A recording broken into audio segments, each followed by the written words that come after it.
بسم اللہ الرحمن الرحیم. السلام علیکم. This is your host Manahil Manan from رحمۃ للعالمین و خاتم النبیین صلی اللہ علیہ وآلہ وسلم, یوتھ کلب تعمیر نو ٹرسٹ بلوچستان.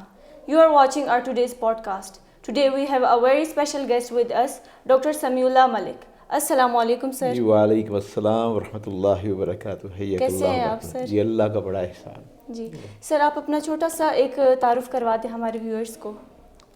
یہ سب سے بڑا مشکل سوال ہے میرے لیے اپنا تعارف کروانا. تو میں یوں سمجھے میں آپ سب کا آئینہ ہوں. آپ مجھ میں دیکھتے ہیں, میں آپ میں دیکھتا ہوں. سب سے بڑی بات تو یہ ہے. اور میں خواہش بھی رکھتا ہوں کہ کاش میں آپ کی ہم عمر ہوتا, آپ کے ساتھ بیٹھتا اٹھتا. یہ میرا مختصر تعارف ہے اس تعمیر نو میں.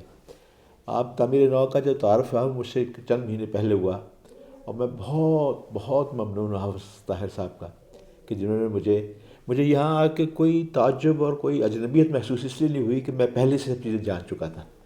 لیکن جس چیز نے مجھے بہت زیادہ متاثر کیا, بلکہ میں یہ کہوں کہ مجھے مبہوت کر دیا, وہ آپ سب لوگوں کا کردار, آپ سب لوگوں کا یہ جو ڈسپلن, اور آپ سب لوگوں کی یہ تیاری, اور آپ سب لوگوں کا جو میں نے کردار دیکھا یہاں پہ, یہ اس کے لیے میں برسوں سے کام کر رہا ہوں اور برسوں سے خواہش بھی رکھتا تھا.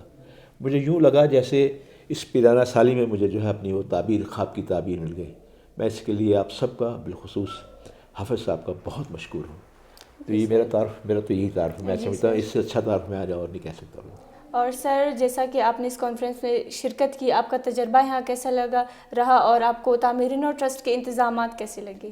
الحمدللہ ثم الحمدللہ. دراصل آدمی جب اپنے گھر آتا ہے نا, اپنا جب گھر آتا ہے تو پھر اسے روکی سوکھی ہوئی جو ہے نا وہ بھی بہت اچھی لگتی ہے. تو یہاں جب مجھے ایسا ماحول ملا, میں جہاں تک آپ کے انتظامات کا تعلق ہے, اس میں تو کوئی شک نہیں کہ ہم حافظ صاحب کے پہلے بھی بڑے محمدو تھے اور ان سے پہلے بھی ان سے چیزیں سنتے رہتے تھے, اور ہم اپنے پروگرام کا آغاز حافظ صاحب سے کرواتے اور اپنا اختتام اس پروگرام بھی حافظ صاحب سے کرواتے تھے. تو یہ تو ہمارا ایک تاثر یہ تھا. لیکن میں نے یہ دیکھا, وہ اقبال کا وہ شعر ہے نا کہ پھلا پھولا رہے یارب چمن میری امیدوں کا, جگر کا خون دے دے کر یہ بوٹے میں نے پالے ہیں. اس شعر کی مجھے یہاں آ کے سمجھ آئی. یہ ہے میرے تاثرات. جی سر. اور سر, آپ کو کوئٹہ کے لوگ کیسے لگے, یہاں آ کر آپ کو کیسا لگا, یہاں کا ماحول, یہاں کا موسم, اس کے بارے میں آپ کیا کہنا چاہیں گے؟ بہت ہی اچھا لگا. اس میں آپ مجھ سے کیا تعریف کروانا چاہتی ہیں. مجھے بہت ہی اچھا لگا. میرے پاس تو تعریف کے بھی الفاظ نہیں ہیں کہ آپ سب لوگوں کی محبت کا, حسن اخلاق کا, آپ سب لوگوں اس کی میں کوئی بات کر سکوں, یا کوئی آپ سب لوگ جو بھی مجھے ملتا ہے تو مجھے یوں لگتا ہے مجھے آپ میں سے کوئی بچہ نظر نہیں آیا. میں خود بچہ بن گیا آپ کے سامنے. آپ تو سب ماشاءاللہ بڑے سمجھدار اور بڑے باصلاحیت ہیں, اور یوں ایسے ٹرینڈ ہیں جیسے فوج بھی آپ کو ایسا ٹرینڈ نہیں کر سکتی. میں حالانکہ میں فوجیوں کا استاد ہوں, موسٹلی آلموسٹ جتنے بھی آپ کو فوج میں کہہ دیتا ہوں جرنیل ہیں, یہ میرے سب شاگردوں میں ہیں. لیکن میں اس بات کی خوشی محسوس کر رہا ہوں کہتے ہوئے کہ آپ میرے سب استاد بن گئے یہاں پہ آ کے. جی سر, بہت اچھا لگا آپ کو سن کر. سر, آپ آخر میں ہمارے نوجوانوں کو کوئی پیغام دینا چاہیں گے؟ نوجوانوں کے لیے پیغام یہی ہے کہ میں ایک چھوٹی سی, اگر اجازت دیں تو میں ایک چھوٹا سا واقعہ آپ سے شیئر کر دیتا ہوں. اس میں نوجوانوں کے لیے پیغام ہے, وہ یہ ہے کہ میں جب سعودی عرب میں کام کرتا تھا تو مجھے بڑی بڑی خواہش تھی کہ میں رسول اللہ صلی اللہ علیہ وسلم اپنے آقا کی والدہ ماجدہ کی قبر دیکھ سکوں. یقیناً آپ کے لیے ہوگا یہ کیسی خواہش ہے. وہاں مکہ بھی ہے, مدینہ بھی ہے, حرمین بھی ہیں, صحابہ بھی ہیں, تمام چیزیں موجود ہیں. لیکن میرے دل میں یہ خواہش تھی کہ میں اس ماں کے مزار پہ ضرور جاؤں, نامعلوم مقام پہ, جس نے اس دنیا ساری کائنات کو, دو عالم کا ایک شہزادہ جو ہے وہ عنایت فرمایا. بڑی مشکل سے وہ قبر ڈھونڈی گئی, ایک آدمی ڈھونڈا, اس میں پہنچا وہاں پہ. اس کی وجہ میں پہنچا, میری کیا حالت تھی یہ تو ایک الگ بات ہے, میرے ویب سائٹ پہ موجود بھی ہے وہ. لیکن اس کی وجہ یہ تھی, میں اس کو جوڑوں گا آخر میں آپ کے اس تعمیر نو ملت کے ساتھ. میری وجہ یہ تھی کہ رسول اللہ صلی اللہ علیہ وسلم جب مکہ تشریف لا رہے تھے تو رسول اللہ صلی اللہ علیہ وسلم کے ساتھ ہمیشہ ایک نیویگیٹر ہوتا تھا جو راستہ بتاتا تھا. لیکن اس کی اونٹنی ہمیشہ رسول اللہ صلی اللہ علیہ وسلم کی اونٹنی سے تھوڑی پیچھے ہوتی تھی, اور وہ پیچھے سے آواز لگاتا تھا کہ دائیں جانا ہے یا بائیں جانا ہے. تو رسول اللہ صلی اللہ علیہ وسلم ایک ایسے جب مقام پہ پہنچے, الوالا کے مقام کے اوپر, تو انہوں نے اپنی اونٹنی کو دائیں طرف موڑ لیا, اور سب بڑے حیران ہوئے کہ یہ کیا ہوا. جو نیویگیٹر تھا اس نے کہا کہ اللہ کے رسول صلی اللہ علیہ وسلم, اگر تو اللہ کا حکم ہے سب جانے کا تو پھر تو درست ہے, لیکن اگر ایسا نہیں, اگر میری آواز اب نہیں پہنچ سکی تو ہمیں سیدھا جانا ہے یہاں سے. تو رسول اللہ صلی اللہ علیہ وسلم نے اشارہ کیا کہ میرے پیچھے آؤ. تو تمام صحابہ جو تھے وہ رسول اللہ صلی اللہ علیہ وسلم کے پیچھے پیچھے چل پڑے, اور رسول اللہ صلی اللہ علیہ وسلم ان کو 3 میل اندر گئے 3 کوس اندر گئے اور اس کے بعد انہوں نے اپنی اونٹنی اتر گئے اور اونٹنی سے اتر کے پھر وہ پیدل چلے، تقریباً کوئی 300 گز ہوگا وہ فاصلہ، پہاڑی پہ چڑھے وہ، اور وہ ان کی ماں کی قبر تھی جہاں وہ گئے، صحابہ پیچھے بیٹھ گئے، رسول اللہ صلی اللہ علیہ وسلم وہاں پہ ایسے دوزانوں بیٹھے جیسے ہم تحیات میں بیٹھتے ہیں۔ میرے آقا جو کہ یہ ہمیشہ فرمایا کرتے تھے کہ اگر میں نماز پڑھ رہا ہوتا تو میری ماں مجھے بلاتی، یا محمد صلی اللہ علیہ وسلم، میں کہتا لبیک یا امو، میں اپنی نماز توڑ کے اپنی ماں کے پاس حاضر ہوتا۔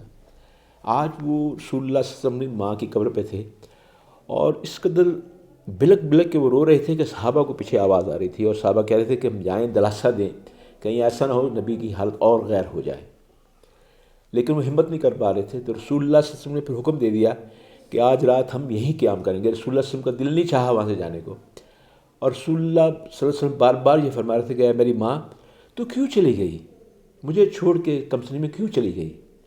مجھے دیکھیے، آپ مجھے ساری تاریخ میں کبھی کہیں نہیں ملا کہ انہوں نے کبھی باپ کو کے بارے میں ایسی بات کی ہو۔ یقیناً باپ کو یاد کیا ہوگا بہت زیادہ، لیکن ہمیں تاریخ میں ایسی کوئی مثال یا نظیر نہیں ملتی۔ تو ماں کے بارے میں کہتے رہے، اس کی وجہ یہ تھی کہ جب رسول اللہ صلی اللہ علیہ وسلم ان کی والدہ ماجدہ ان کے والد عبداللہ کی قبر پہ ان کے لے کے گئیں تو واپسی پہ ان کا انتقال ہو گیا اسی جگہ پہ، اور جب انتقال ہو گیا تو ان کے ساتھ ایک ہی لونڈی تھی جو ان کے ساتھ۔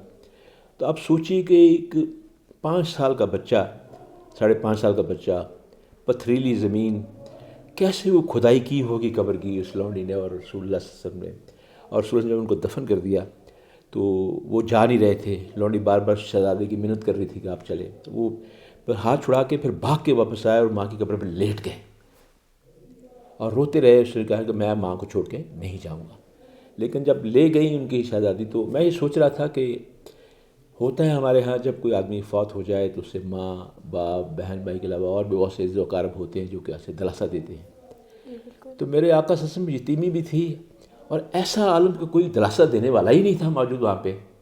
تو اب میں اپنے وجدان میں کہہ لیجئے یا اپنے چشم تصور سے یہ بات کہہ رہا ہوں کہ رسول اللہ صلی اللہ علیہ وسلم کو یقیناً جب وہ اس عالم میں ہوں گے بعد انہیں اپنا بچپن یاد آیا ہوگا کہ میں اس وقت اپنی ماں کو چھوڑ کے آ گیا تھا۔ تو وہاں رسول اللہ صلی اللہ علیہ وسلم جو تھے وہ وہاں سے ساری رات وہاں پہ قیام کیا، اور صبح ایک اور عربی کے جو اشعار ہیں جو کہ اس واقعے کے ساتھ جو لکھے گئے ہیں وہ یہ ہے کہ ماں تو وہ روشن چراغ ہے کہ جس کی روشنی سے میں نے روشنی پائی۔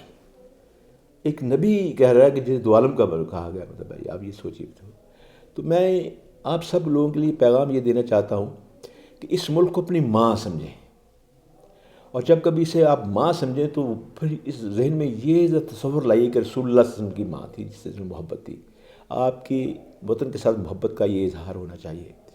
اس کی ایک اور وجہ بھی ہے کہ جب بھی آپ یہ سوچیں پاکستان کے بارے میں تو قربانیوں کے بارے میں آپ کو ایک واقعہ بتا دیتا ہوں کہ ایک کے ایل گابا بہت بڑے مصنف تھے، ہندو ISI کے SI کے وہ تھے، آفیسر تھے بہت بڑے۔ جب پاکستان بن گیا تو ان کی ڈیوٹی لگائی گئی کہ انڈو پاکستان میں جو بچیاں عورتیں رہ گئی ہیں ان کا تبادلہ کیا جائے۔ انہوں نے اپنی کتاب لکھی ہے، اس کا نام ہے پیسے وائس، اور اس کا اردو میں ترجمہ ہوا ہے مجبور آوازیں۔ وہ ضرور پڑھیے گا، میری آپ سے یہ پیغام میری التجا بھی ہے کہ وہ اس میں وہ لکھتے ہیں، کیونکہ مشرقی پنجاب میں ان کی ڈیوٹی تھی اور اس کے گردنواہ میں، اپنے لکھتے ہیں کہ 10,000 سے زیادہ کنویں ایسے تھے جو مسلمان بچوں کی لاشوں سے اٹے ہوئے تھے۔ ہمارے پاس اور کوئی چارہ کار نہیں تھا، ہم نے ان کنووں کو مٹی سے بھر دیا۔ میں کبھی چشم تصور میں یہ سوچتا ہوں کہ وہ تمام بچیاں وہ ہوں گی جن کے ماں باپ ان کے سر سے دوپٹہ اترتا ہوئے دیکھا ہوگا انہوں نے، اور قیامت کے روز وہ یقیناً جب کھڑی کی جائیں گی وہ یقیناً کہیں گے ضرور کہ یہ ہیں ہمارے وہ ماں باپ جو ہمیں چھوڑ کے آ گئے۔ اے اللہ، ہم نے کہ خودکشی کی تو اپنی عصمت بچانے کے لیے کی جو کہ بہت ضروری تھی، پھر ہم وہاں کیا جواب دیں گے؟ اس جواب دہی سے بچنے کے لیے اب آپ کی ہماری یہ سب کی ذمہ داری ہے کہ جس کے لیے ہماری اتنی بچیاں قربان ہو گئیں، ہمارے ہم نے اتنی قربانیاں دی، صدی کی سب سے بڑی ہجرت ہم نے کی، اور آج تک ہم اس کے جو ہے اثرات جو ہے وصول کر رہے ہیں۔ آپ سب کے لیے میرا سب سے بڑا پیغام یہ ہے، اور میں سمجھتا ہوں یہ پیغام اگر آپ اس پہ عمل کر لیں تو یہ میری بھی عقبہ اور آخرت کی نجات کا وسیلہ بن جائے گا کہ پاکستان کی خدمت ایسے کی جائے جیسے کہ ماں کی خدمت کی جاتی ہے.